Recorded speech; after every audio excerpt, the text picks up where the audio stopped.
You need to know what to do with that dough. Let the chef show you. You need to know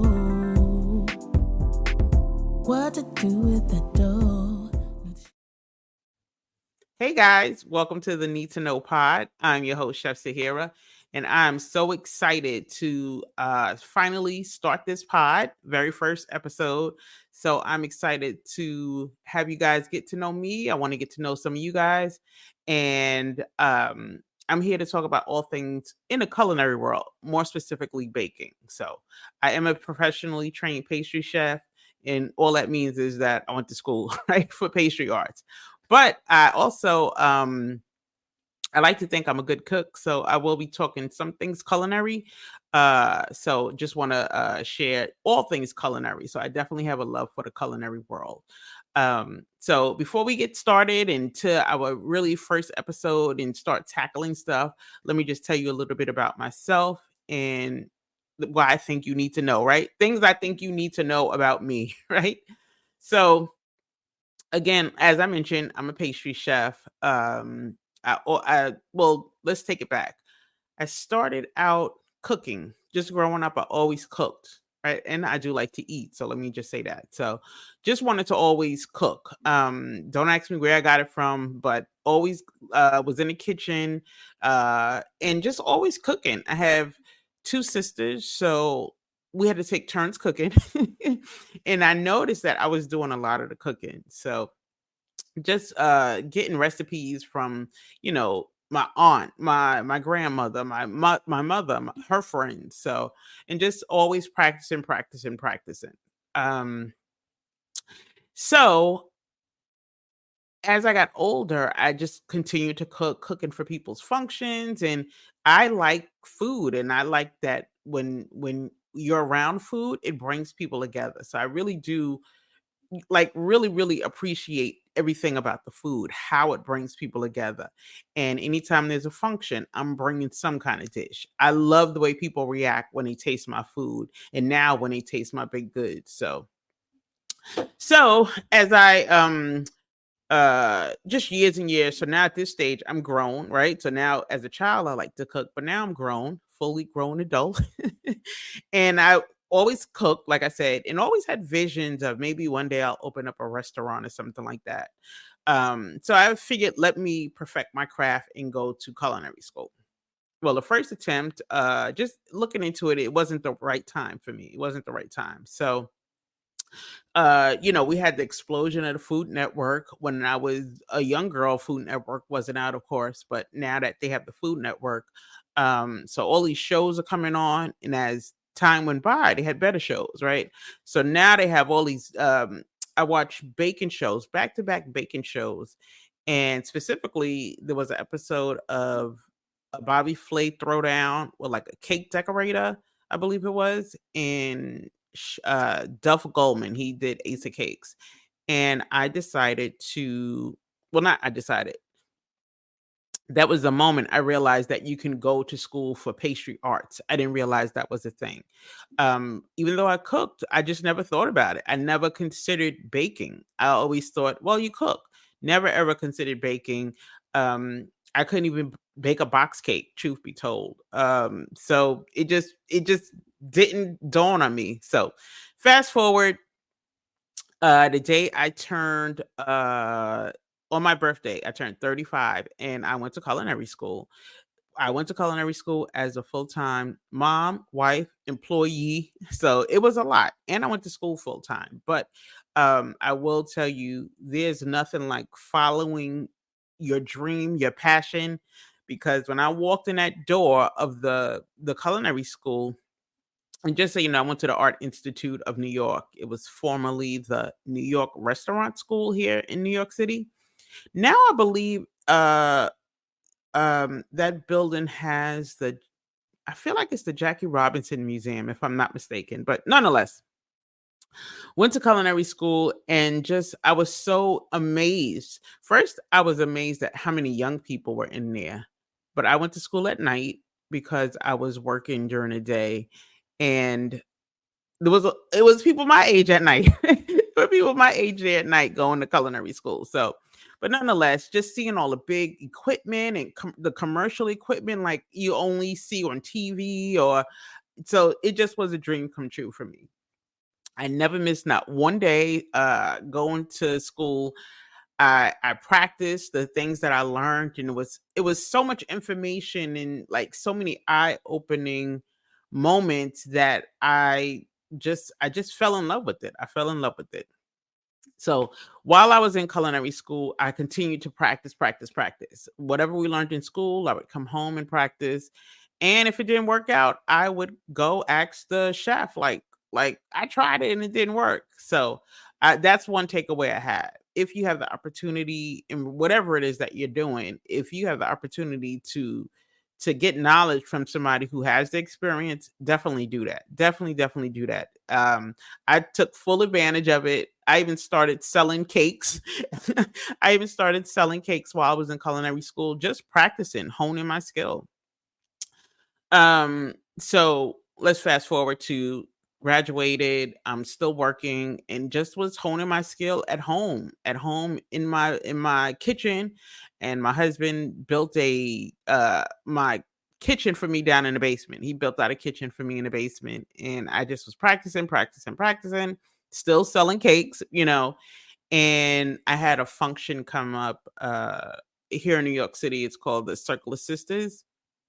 Now it's changed quite a bit, but it was a 2-day event over the weekend, and just so many people were going to turn out. So many people. So I made a decision right there. Like I'm going to do this event. I'm going to have all these baked goods, because one thing that I am extremely passionate about is showcasing different desserts that I didn't know existed. In school, I was making things that I know people in my community would never taste, ever taste, um, or just not accessible because it's not in our community, right? And just something as simple as macaroons.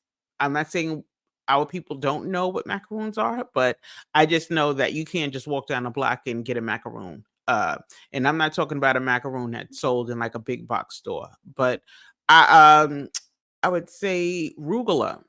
And as I would make these pastries in school, I would bring them home to my family, of course. But as I was traveling from school, I also worked in the subway system. So as I would get on the train and go home, and I would see the different clerks, it was just so much stuff every day. I would give out the stuff. So people started telling me how good this stuff was. So like rugula was something that I made that got a really, really good response. So that was one of my items that I was known for, was my rugula. And I had never heard of rugula before. I didn't know what it was. And just so you know, it's a Jewish pastry with a fruit filling. So started making rugula, just so many different things. So I knew these are the kind of items I wanted to bring to this big event held at the Javits Center here in New York City.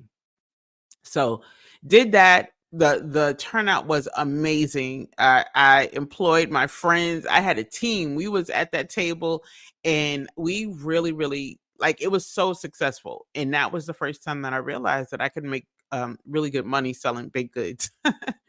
But so I did that 3 years in a row. And in 2016, I decided that I wanted to have a pastry shop. And that's what I did. I opened up a pastry shop here in more specifically Staten Island. And that's a whole nother podcast in itself about the experiences being the only person selling gourmet coffee, as well as gourmet pastries. And if you know anything about Staten Island, you know that it has its challenges. It has its challenges. I will say Staten Island is the only borough that uh uh Trump won. Yeah, so just put that together. So Staten Island was interesting, but nonetheless, I love the experience. Out, no regrets, no regrets. So had my shop for 4 years, met so many wonderful people, and the pandemic hit, and I opted to pivot from having a brick and mortar to doing it online, to becoming online baking instructor to having a baking membership. So, and just things that I learned along the way is what I feel like people need to know, right? And just my experience as a shop owner, things that I felt like the average person doesn't know. Um, having an online community of bakers who, you know, if you ask people, I don't want to say everybody thinks they could bake, but I ran into a lot of people who like to bake or bake on the side, and there's some basic fundamental information that they didn't have. Or I just feel like when you have a little better insight on why you do certain things, not just in baking, it that's how I learn. You got to explain to me, why are we doing this?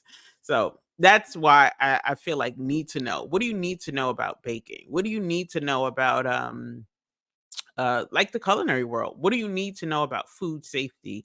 So these are some of the things that I'll tackle. And I may tell you something you may feel like you don't need to know, but I may still want to tell you. But so that's what made me think of this podcast. And I've been wanting to get it out, for some time now. But now, sometimes you need time to get more clarity. So I'm clear on just getting that message out. And also I want people to know that baking is a skill, right?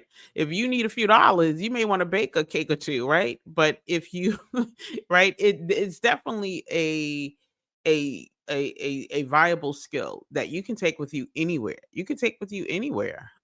So I'm just nobody could ever take that from me. I'm not saying you have to go to culinary school, but if you learn some things, some basic stuff, I think that you'll do fine in the baking world. And baking can be intimidating. Baking definitely can be intimidating, but I know specifically I never worked with yeast before I went to school. I just felt like there's no way I could ever work with some kind of yeasted product. But once you understand yeast, now just give me the recipe. Give me the recipe, and there's nothing that I won't be able to work with when it comes to yeast. There's some things that I probably choose not to work with because some things are difficult to bake or make, I should say, because of the how intricate it is, the different steps that are involved, right? It may not just be mix one with two and voila. No, some things are very intricate when it comes to making. So You need to know what to do with that dough. Let the chef show you. You need to know what to do with that dough. So yeah, so that's what the need to know pod is. That's how it is. It's me just telling you the things I feel like you need to know.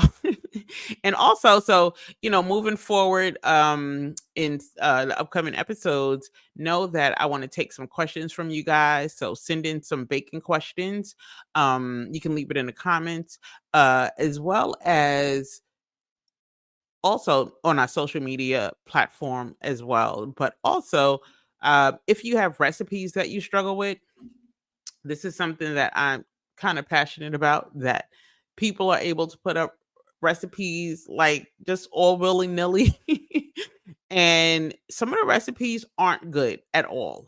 One of my clients, we were trying to cost out one of her recipes. And when I took a look at the recipe, just the whole process was like insane. Like I couldn't understand, where'd you get this recipe from? But if you just know, like I'm baking something I learned how to bake when I was a child, then that's fine. But sometimes once you understand like the technical aspect of it, or what's right about it, or what's wrong, or what method to use, I feel like you'll make better decisions when it comes to using a recipe online. I definitely use recipes online, but I know how to decipher a good one from one that's not so good, as well as I'll combine two recipes. I'll take something that's good about one with another one that looks like, that has some good qualities and make it my own. So yeah, that's that. So definitely I want to do like a recipe analysis. So if there's a recipe that you're struggling with, send it in to me. I can probably tell you like what I feel like you might be doing wrong, I'll definitely give you some feedback on that. So that's what I'm looking forward to, as well as giving you some food safety tips. Food safety tips. I think that is so important because I definitely believe that food can should be safe for all, and sometimes it's not. Sometimes, as a food consultant, more specifically food safety consultant, it just I am so incensed that some of these food businesses are food establishments are able to continue to have their doors open, and they have C ratings. I don't know about you, but I know I don't want to eat in a restaurant that has a C rating. But I actually, and this is public knowledge, I can look at their rating and determine why. It's one thing if maybe I don't know, maybe you didn't have, really there's no reason. It's like certain basic stuff. I'm trying to think of a reason why how I would eat at a C rating. Um and I wouldn't. But what I'm seeing in places just here in New York, what I'm seeing is, of course, it's expected that some of these places have rodents, right? But you can't be infested. You can't be infested. You have to keep your food at certain temperatures. So all of those things. So we'll get into that during our food safety segment as well. But yeah, so that's why I feel like that's important to put in there, because I want you guys to be safe when you're out eating at these different locations. So with that said, I just wanted to get into, that's what you need to know about Sahera for now. And as time goes on, I will definitely tell you more. And when it pops up, like, oh, maybe you need to know that. So, with that being said, let's jump into what I think is really, really important here. And it's the essential tools. It's the essential tools. Okay, now let's get into some stuff that the first thing I really, really think you need to know, or the second, right? You need to know who I am. You got that. So now let's talk about the tools, the essential baking tools. And I think the tools are really, really important because I know growing up, and things have changed. So, I don't hate to keep referencing, when I grew up, but you go on those experiences. I didn't have all the baking tools. I think there's so many people I know now that don't have essential baking tools because they don't think about baking. But if it's something that you're interested in, if it's a skill that you definitely want to learn, just some basic tools, because if you have the right tools, it could be the difference between how your baked good turns out. So these are just some basic tools. I'm just going to go over the basic things to get you started right away. If you want to make a muffin, like this, you can make a muffin with the stuff I'm going to tell you. So just some basic tools. Know that when you start specializing like in cookie decorating or cake decorating, those are totally different tools that are required, very separate from the tools I'm going to go over now. So if you want to know more about that, let me know and I could definitely go over them. But very different tools. So this is just going to be able to get you started and allow you to practice and perfect that skill. So let's get started.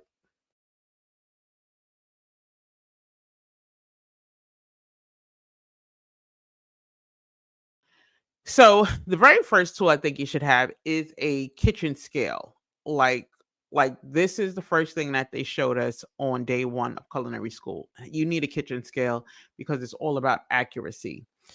Kitchen scales measures weight.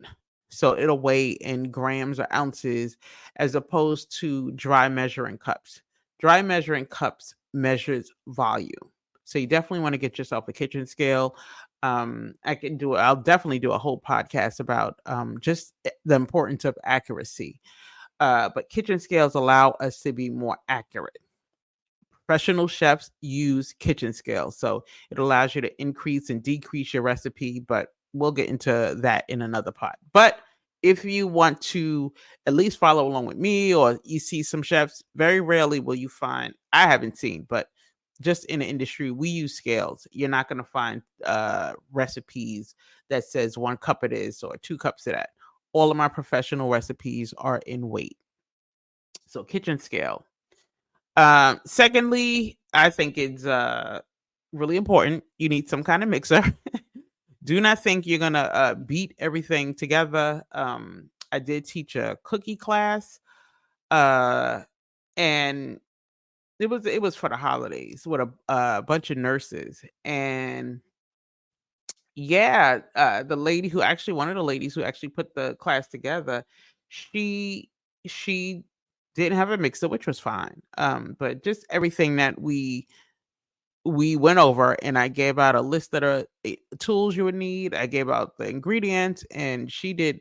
Sometimes people do what they want to do, right? So, um, long story short, she didn't have a hand mixer, so we were making cookies, and you have to cream your butter and sugar, and that's going to be really, really difficult to do by hand. So, just you need at least a hand mixer. As you start to develop your skills, you may want to get a stand mixer, or as you start to increase the amount of baking that you will do. So I love my stand mixer. So yeah, definitely a hand mixer, but as you increase or develop, if you're getting started and you feel like you enjoy this baking thing, then definitely invest in a stand mixer. I definitely would say a whisk. That is like non-negotiable. You need a whisk.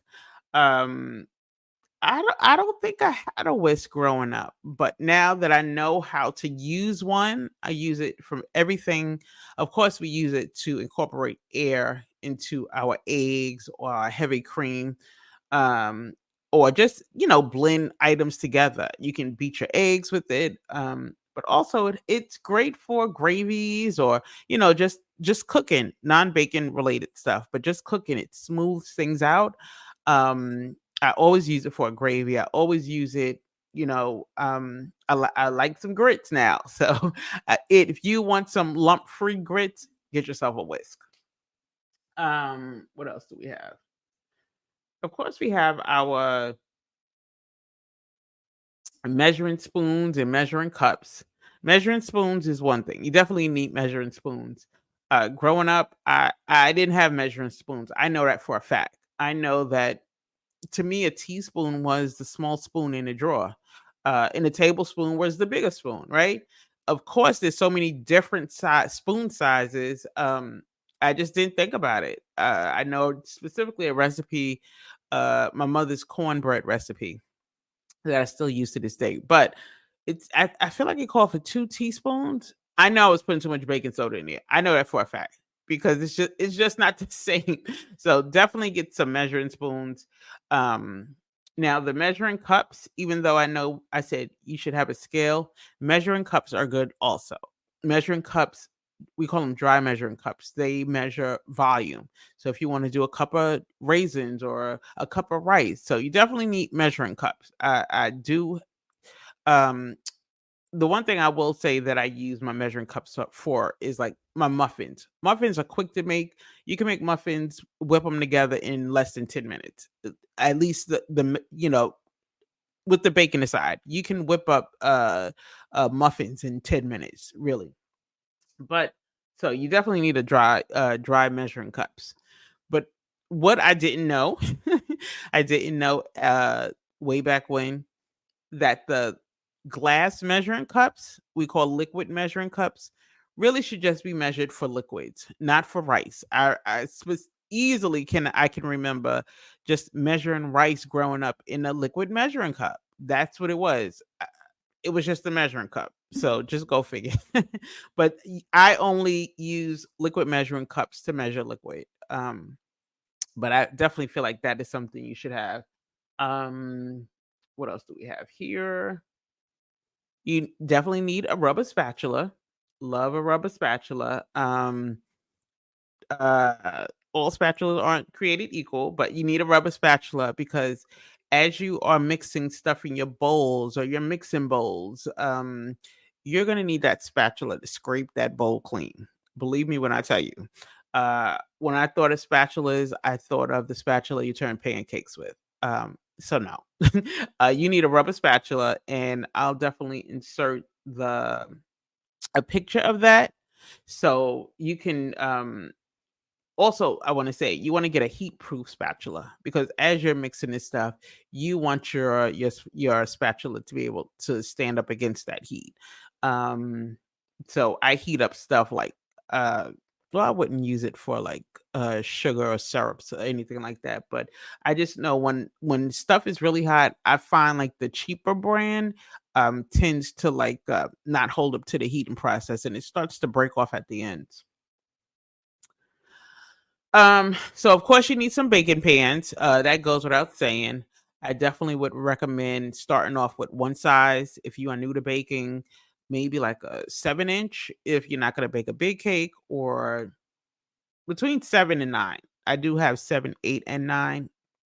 I actually have more than that, but what I will suggest is if you want to learn how to bake cakes, you need at least two of each.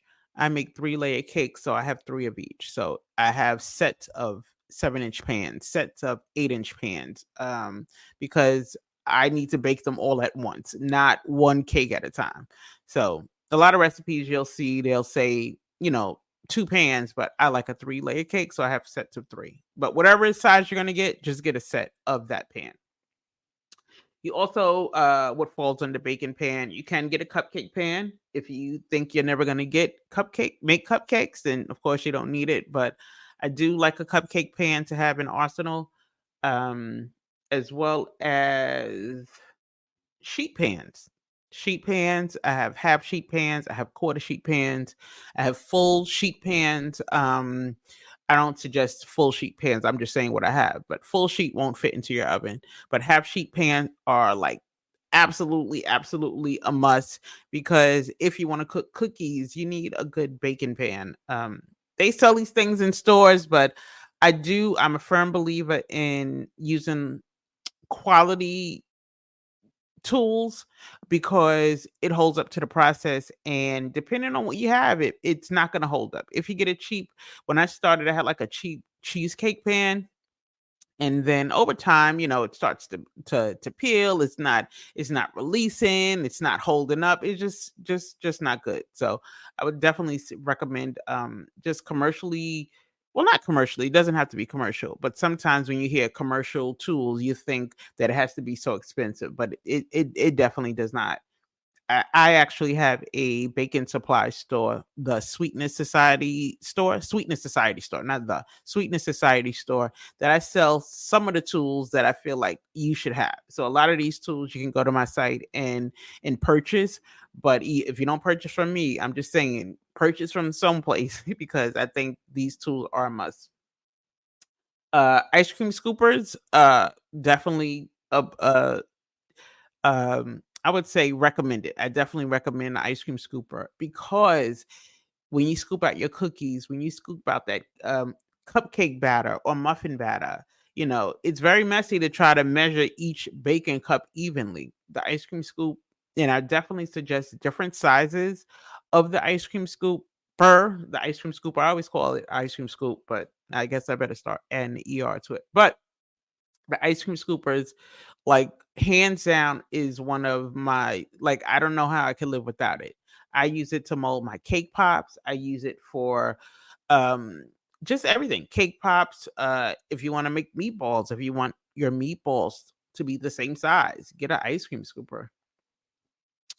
A sifter is great to have. I'll actually insert like I'll insert two pictures of the sifters, because the sifter that I was introduced to was from my mother-in-law.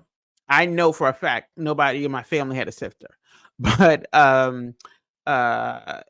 there's also, they look different. In school we had a really large one that was called the sieve, or sieve. Let's say sieve.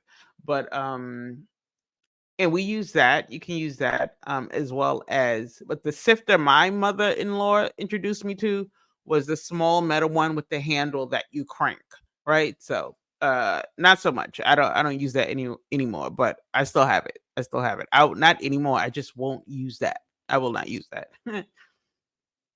um, and I think this list I have in front of me has 8. I'm sure there's like more.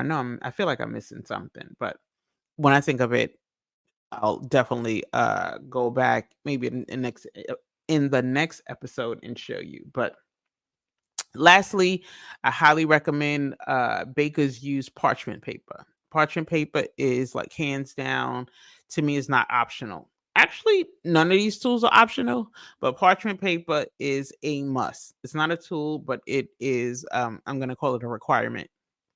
The only thing I would say is that when you purchase your parchment paper, try to get sheets of parchment paper.